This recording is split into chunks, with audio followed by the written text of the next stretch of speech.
बिस्मिल्लाहिर्रहमानिर्रहीम। शुरू करता हूँ अल्लाह के पाक नाम से जो बहुत बड़ा मेहरबान नहायत रहने वाला है। दोस्तों, बहनों, भाइयों, बुजुर्गों, अस्सलाम वालेकुम। तारीख़ इस्लाम में हज़रत खालिद बिन वलीद की 52 नंबर किस्त में हम आपको खुशामदीद कहते हैं और हम इसमें वहीं से शुरू कर रहे हैं। जंग हुनैन के वाक़यात को हम बयान कर रहे थे। तो दोस्तों, बाद सहाबा कराम ने बड़े फख्र से कहा था कि कौन है जो हमें शिकस्त दे सकता है। दो मौरखों ने लिखा है कि इस फख्र में तकब्बर की झलक भी नजर आ रही थी। हजरत खालिद बिन वलीद इस्लामी लश्कर के आगे थे। वो वादी हुनैन की तंग रास्ते में दाखिल हुए तो सुबह तुलू हो रही थी। हजरत खालिद बिन वलीद ने अपने घोड़े को एड़ लगाई और रफ्तार तेज कर दी। हजरत खालिद बिन वलीद जो शिले जंगजू थे और जारहाना क़यादत में यकीन रखते थे, वो जब मुसलमान नहीं हुए थे तो कबीला कुरैश के सरदार आला अबू सुफियान ने इन्हें सबसे बड़ी शिकायत ये थी कि वो इन्हें खुलकर लड़ने नहीं दिया करते थे।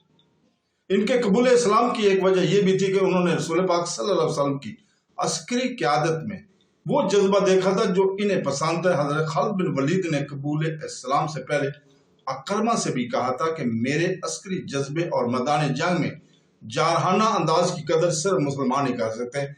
रसूल पाक सल्लल्लाहु अलैहि वसल्लम की खालिद की अस्करी अहलियत और काबिलियत की जो कदर थी, इसका सबूत यह था कि वो इतने बड़े लश्कर के हरावल के कमांडर थे। सुबह तुलू हो रही थी जब हजरत खालिद बिन वलीद का दस्ता घाटी वाले तंग रास्ते में दाखिल हुआ। अचानक जमीन और आसमान जैसे फट पड़े हों। हवाज़न और सकीफ और दीगर कबीलों के मुतहदा फौज के नारे घटाओं की गर्ज और बिजलियों की कड़क की तरह बुलंद हुए और मूसलाधार बारिश की तरह तीरों की बिछाड़े आने लगे। ये तीर दाएं बाएं की चट्टानों और टेकरियों से आ रहे थे। ये दुश्मन की कार थी। मालिक बिन औफ और दुरीद बिन अलसमा ने दिन के वक्त अपने कैंप में कोई सरगर्मी जाहिर नहीं होने दी थी। ऐसे मालूम होता था जैसे ये जंगी कैंप नहीं, किसी काफिले का पड़ा हुआ है। शाम के बाद मालिक बिन औफ अपनी फौज को हुनैन के तंग रास्ते पर ले गया और तीर अंदाजों को दोनों तरफ छुपाकर बैठा दिया गया था। तीरों की बिछाड़ें अचानक भी थी और बहुत ज्यादा भी। मुजाहिदीन के घोड़े तीर खा के बेलगाम होकर भागे। जो सवार तीरों से महफूज रहे वो भी पीछे की तरफ भाग उठे। तीरों की बिछाड़ें और तेज हो गई। घोड़े भी बेकाबू हो गए और सवार भी बेकाबू हो गए। भगदड़ से मच गई। मत भागो, हजरत खालिद बिन वलीद तीरों की बिछाड़ में खड़े चला रहे थे। बैठ जाओ, मुकाबला करो, पीठ न दिखाओ। हम दुश्मनों को घोड़ों और सवारों की भगदड़ ऐसी थी कि हजरत खालिद बिन वलीद की पुकार किसी के कानों तक पहुंची ही नहीं थी। कोई ये देखने के लिए भी नहीं रुकता था कि हजरत खालिद बिन वलीद के जिस्म में कितने तीर उतर गए और वो पीछे हटने के बजाय वहीं खड़े अपने दस्ते के मुकाबले के लिए ललकार रहे हैं और आखिर बदगढ़ के रेले की जद में आ गए और इनके धक्कों से यूं दूर पीछे आ गए जैसे सलाब में बह गए हूं। जब भगदड़ का रेला गुजर गया तो हजरत खालिद बिन वलीद इतने जख्मी हो चुके थे कि घोड़े से गिर पड़े और बेहोश हो गए। हरावल के पीछे इस्लामी फौज आ रही थी। इसके रजाकारों का बेकायदा लश्कर भी था। हरावल का दस्ता भागता दौड़ता पीछे को आया तो फौज में भी भगदड़ मच गई। हरावल के बहुत से आदमियों के जिस्मों में तीर पवस्त थे और इनके कपड़े खून से लाल थे। घोड़ों को भी तीर लगे हुए थे। मालिक बिन औफ की फौज के नारे जो पहले से ज्यादा बुलंद हो गए थे सुनाई दे रहे थे। बहरहाल ये हाल देखकर इस्लामी फौज बिखर कर पीछे की भागी। बाज मौरखों ने लिखा कि वो कुरैश जो बेदिली से मुसलमान हुए थे और इस्लामी फौज के साथ आ गए थे, उन्होंने इस भगदड़ को यूं बढ़ाया जैसे जलती पर तेल डाला जाता है। वो न सिर्फ भागे बल्कि उन्होंने खौफ और हरास फैलाया। इन्हें एक खुशी तो ये थी कि लड़ाई से बच्चे और दूसरी ये कि मुसलमान भाग निकले और इन्हें शिकस्त हुई है। मुसलमानों की कुछ नफरी वहीं जा पहुंची जहां से चली थी। इस जगह को फौजी अड्डा बेस बनाया गया था। ज्यादा तादाद इन मुसलमानों की थी जिन्होंने पीछे हटकर ऐसी जगहों पर पनाह ले ली थी जहां छुपा जा सकता था, लेकिन वो छुपने के लिए बल्कि چھپ کر یہ دیکھنے کے لیے وہاں رک کے گئے کہ ہوا کیا ہے اور وہ دشمن کہاں ہے جس سے ڈر کر پوری فوج بھاگ اٹھی ہے۔ وہاں تو حالت یہ ہو گئی تھی کہ بھاگتے ہوئے اونٹ اور گھوڑے ایک دوسرے سے ٹکرا رہے تھے اور پیادے دن کے درمیان آ کر کچلے جانے سے بچنے کے لیے ہر طرف بھاگ رہے تھے۔ رسول پاک صلی اللہ علیہ وسلم نے اپنی فوج کی حالت دیکھی تو آپ صلی اللہ علیہ وسلم بھاگنے والوں کے راستے میں کھڑے ہو گئے۔ آپ صلی اللہ علیہ وسلم کے ساتھ 9 صحابہ کرام تھے، ان میں 4 قابل ذکر ہیں، حضرت عمر رضی اللہ تعالی عنہ، حضرت عباس رضی اللہ تعالیٰ عنہ، حضرت علی کرم اللہ وجہہ اور حضرت ابو بکر صدیق رضی اللہ تعالیٰ عنہ۔ مسلمانوں، رسول پاک کریم صلی اللہ علیہ وسلم نے بلند آواز سے للکارا، کہاں جا رہے ہو؟ میں ادھر کھڑا ہوں، میں جو اللہ کا رسول ہوں، مجھے دیکھو، میں محمد ابن عبداللہ یہاں کھڑا ہوں۔ مسلمان ہجوم کے قریب سے بھاگتے ہوئے گزرتے جا رہے تھے۔ آپ صلی اللہ علیہ وسلم کی آواز شور میں دب کر رہ گئی تھی۔ حضرت خالد بن ولید کہیں نظر نہیں آ رہے، وہ آگے کہیں بے ہوش پڑے تھے۔ اتنے میں قبیلہ حوازن کے کئی آدمی اونٹوں اور گھوڑوں پر سوار بھاگتے ہوئے مسلمانوں کو توقع میں آئے۔ ان کے آگے ایک شتر سوار تھا جس نے جھنڈا اٹھا رکھا تھا۔ حضرت علی رضی اللہ تعالیٰ عنہ نے ایک مسلمان کو ساتھ لیا اور اس شتر سوار علمبردار کے پیچھے دوڑ پڑے۔ قریب جا کے حضرت علی کرم اللہ وجہہ نے، شیر خدا نے، اس کے اونٹ کی پچھلی ٹانگ پر تلوار کا وار کر کے ٹانگ توڑ دی اور وہیں سے کاٹ دی۔ وہ سوار گر گیا اور حضرت علی رضی اللہ تعالیٰ نے اس کے اٹھتے اٹھتے اس کی گردن صاف کاٹ ڈالی۔ حضور پاک صلی اللہ علیہ وسلم ایک ٹیکری پر جا کھڑے ہوئے، دشمن کی کسی آدمی کی للکار سنائی دی، وہ رہا محمد صلی اللہ علیہ وسلم، قتل کر دو، نعوذ باللہ۔ تاریخ میں ان آدمیوں کو قبیلہ ثقیف کے لکھا گیا ہے، جو اپنے آدمی کی للکار پر اس ٹیکری پر چڑھنے لگے جس پر رسول پاک صلی اللہ علیہ وسلم کھڑے ہوئے تھے۔ صحابہ کرام جو آپ صلی اللہ علیہ وسلم کے ساتھ تھے، ان آدمیوں پر ٹوٹ پڑے، مختصر سے کہ ہر مارکے میں وہ سب بھاگنے کے لیے، ان میں کوئی بھی رسول پاک صلی اللہ علیہ وسلم تک نہ پہنچ سکا۔ میں مالک بن عوف سے شکست نہیں کھاؤں گا۔ رسول پاک صلی اللہ علیہ وسلم نے کہا، وہ اتنی آسان سے کیسے فتح حاصل کر سکتا ہے؟ حضور پاک صلی اللہ علیہ وسلم نے اپنی فوج کو بکھرتے اور بھاگتے تو دیکھ لیا تھا۔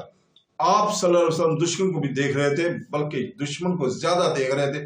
آپ صلی اللہ علیہ وسلم کی عسکری حص نے محسوس کر لیا کہ مالک بن عوف اپنے پہلے بھرپور اور کامیاب وار پر اس قدر خوش ہو گیا ہے کہ اسے اگلی چال کا خیال ہی نہیں رہا۔ وہ اسلامی فوج کی بغدڑ اور افراتفری کی پسپائی سے فائدہ نہیں اٹھا رہا تھا۔ حضور پاک صلی اللہ علیہ وسلم کی توقع تھی کہ مالک بن عوف کی متحدہ فوج مسلمانوں کے تعاقب میں آئے گی، لیکن تعاقب میں دشمن کے جو آدمی آئے تھے وہ تعداد میں تھوڑے اور غیر منظم تھے۔ اس کے علاوہ حضور پاک صلی اللہ علیہ وسلم اپنے ہراول دستے کو پیچھے آتے بھی دیکھ لیا تھا، اور آپ صلی اللہ علیہ وسلم نے معلوم بھی کیا تھا کہ ہراول کے کتنے آدمی شہید اور زخمی ہوئے تھے۔ آپ صلی اللہ علیہ وسلم کو بتایا گیا کہ ایک مجاہدین کے گھوڑے اور اونٹ زخمی ہوئے، شہید ایک بھی نہیں ہوا۔ اس سے رسول پاک صلی اللہ علیہ وسلم نے یہ رائے قائم کی کہ یہ دشمن تیر اندازی میں اناڑی ہے اور جلد باز بھی ہے۔ اتنی زیادہ تیر اندازی کسی کو زندہ نہ رہنے دیتی۔ حضور پاک صلی اللہ علیہ وسلم نے اپنے پاس کھڑے صحابہ کرام پر نظر ڈالی۔ آپ صلی اللہ علیہ وسلم کی نظریں حضرت عباس رضی اللہ تعالیٰ پر ٹھہر گئی۔ حضرت عباس کی آواز غیر معمولی طور پر بلند تھی، جو بہت دور تک سنائی دیتی تھی۔ جسم کے لحاظ سے بھی حضرت عباس رضی اللہ تعالیٰ قوی ہیکل انسان تھے۔ عباس رضی اللہ تعالیٰ حضور پاک صلی اللہ علیہ وسلم نے کہا، تم اللہ کی رحمت ہو، مسلمانوں کو پکارو، انہیں یہاں آنے کے لیے کہو۔ اے انصار! حضرت عباس نے انتہائی بلند آواز میں پکارنا شروع کیا، اے اہل مدینہ، اے اہل مکہ، آؤ اپنے رسول کے پاس آؤ۔ حضرت عباس قبیلوں کے اور آدمیوں کے نام لے لے کر پکارتے رہے اور کہتے رہے کہ اپنے رسول صلی اللہ علیہ وسلم کے پاس، اپنے اللہ کے رسول کے پاس آ جاؤ۔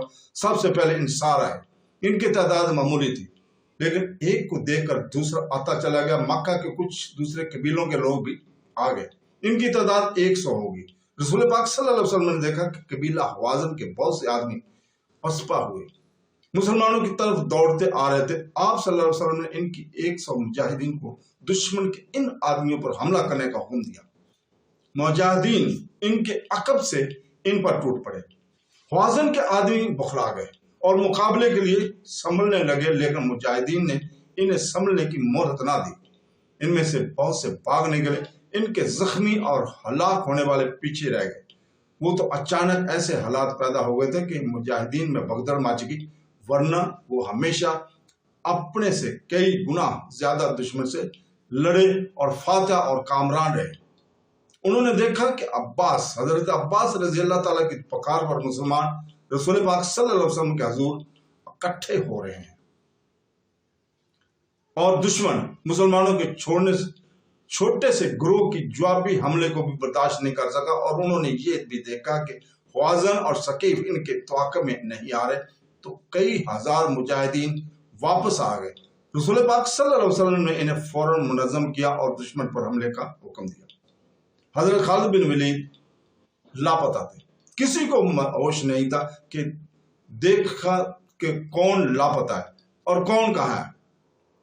वही तंग घाटी जहां मुजाहिदीन पर कहर टूटा था, अब मुत्तहिदा कबाइल के लिए मौत की घाटी बन गई थी। कबीला हवाज़न चूंकि सबसे ज्यादा लड़ाका कबीला था, इसलिए उसी के आदमियों को आगे रखा गया था। ये लोग बिला शक व शुबा माहिर लड़ाके थे, लेकिन मुसलमानों ने जिस कहर से हमला किया था, इसके आगे हवाज़न ठहर न सके। मुसलमान इस खफत को भी मिटाना चाहते थे जो इन्हें गलती से उठानी पड़ी थी। ये दस्त बदस्त लड़ाई थी। मुजाहिदीन ने देख जन के वो जोर दिखाए कि हवाज़न गिर रहे थे या मार्के से निकलने की कोशिश कर रहे थे और भाग रहे थे। रसूल पाक सल्लल्लाहु अलैहि वसल्लम मार्के के करीब एक बुलंद जगह खड़े थे। आप सल्लल्लाहु अलैहि वसल्लम ने ललकार कर कहा, ये झूठ नहीं कि मैं नबी हूं, मैं इब्ने अब्दुल मुत्तलिब हूं। हवाज़न पीछे हटते चले जा रहे थे और अब वार करते कम और वार रोकते ज्यादा थे। इनका दम खम टूट रहा था। इनके पीछे कबीला सकीफ के दस्ते तैयार खड़े थे। मालिक बिन औफ ने चला कर हवाज़न को पीछे हटा लिया। कबीला सकीफ के ताजा दम लड़कों ने हवाज़न की जगह ले ली। मुसलमान थक चुके थे और सकीफ ताजा दम थे, लेकिन मुसलमानों को अपने करीब अपने रसूल सल्लल्लाहु अलैहि वसल्लम की मौजूदगी और ललकार नया हौसला दे रही थी। मुसलमानों की तलवारों और बर्छियों की ज़रबों में जो कहर और गजब था और इनके नारों और ललकार में जो गिरज और कड़क थी, इसने सकीफ पर दहशत तारी कर दी। बनु सकीफ के लड़ाके जो अरब में खासे मशहूर थे, तेजी से पीछे हटने लगे और फिर इनके ऊंटों और घोड़ों की भगदड़ बर्पा हो गई और इसने दुश्मन में वही कैफियत पैदा कर दी गई जो घाटी में सुबह के वक्त मुसलमानों में पैदा हो गई थी। हवाज़न बड़ी बुरी हालत में पीछे को भागे थे। अब सकीफ भी पसपा हुए तो इनके इत्तेहादी कबाइल के हौसले लड़े बगैर ही टूट फूट गए। वो अफरा तफरी में भाग उठे। तो दोस्तों, इसके साथ ही आज हम इजाजत चाहते हैं। कल तक के लिए अल्लाह हाफ़िज़।